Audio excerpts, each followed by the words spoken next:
Okay, hello. This is Warner Buxton again. This is your marriage counselor from 23 Reasons Your Marriage Sucks and what you can do to fix it. Okay, today I'm here to talk to you about listening, okay, and how listening and hearing are two different things. What I like to talk about is the difference between physical pain when you're in physical pain and when you're in emotional pain, okay?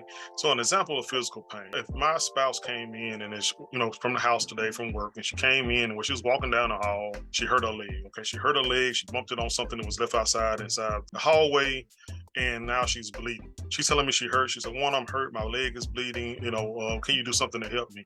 If I was to say, "Oh, you clumsy.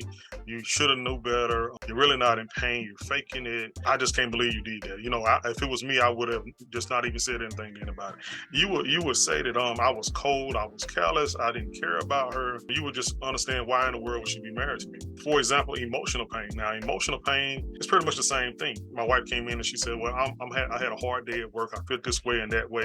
And when I came home, you didn't listen to me. You was in your computer. You weren't paying attention." Now, if I came in and I said, "Well, I was doing some work. You wasn't paying attention to me. You weren't listening to me. I had this going on. I had this going on at work." You know what I'm saying? And so instead of me addressing what's going on, I automatically just sit on the defense. And sadly, that's what happens in a lot of relationships. So how you deal with that is that the first thing you do, you acknowledge or validate their feelings. It's the same way if it was hurt. So if she was hurt physically, what would I do? I would come in and I say, "Hey, babe, I'm sorry that you hurt your leg. Let me get something to try to wrap up your leg. Let me find out what's going on with your leg.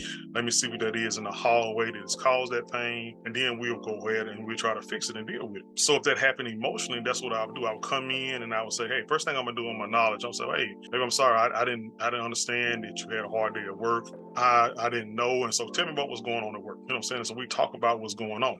Now, the first thing I'm doing, I'm seeking to understand what's going on with her before I go into all the details. And so by validating what's going on, I'm not saying there's some other factors that were in play why this happened. What I am doing, I'm validating what's going on. I'm seeking to understand what's happening with her. So you bring it back to the physical thing. Now, as we get to talk, I find out the reason she hurt her leg is because it was some things in the hallway. It was maybe some things that she left or some things that I left, or she tell me that she was going down the hall and she wasn't paying attention. She had her head down. Then we can talk about those things. Okay.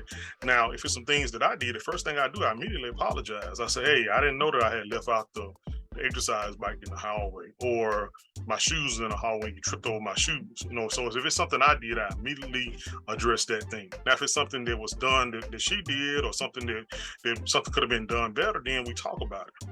So same thing emotionally. Okay, something happens emotionally, the first thing we do is we talk about it. And so when we talk about it, we come to find out that guess what, it was other factors that was in play why she was feeling a certain kind of way. She might have been tired, might have had some things going on. She might have missed my conversation or my text message when I was asking her how she was doing that day.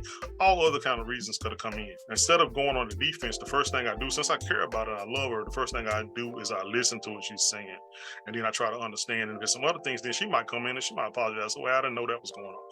And that way you stop something that was big from becoming small, learning to listen to the others. After we give clarification, then we're able to get past that and make something that was something that could have been something really big, very small. And one of the ways we do that is by learning to listen and understand. Listening also, and trying to make sure that we always validate what that person is feeling, regardless if we understand. Always remember that validation does not also mean that you agree with it. But the first thing is that I care about that person, I'm listening to what they're saying. And if I've done something wrong, I just apologize about it. And then we see clarification. Like I said, these are from my book, my ebook, 23 Reasons Your Marriage Sucks and What You Can Do to Fix It.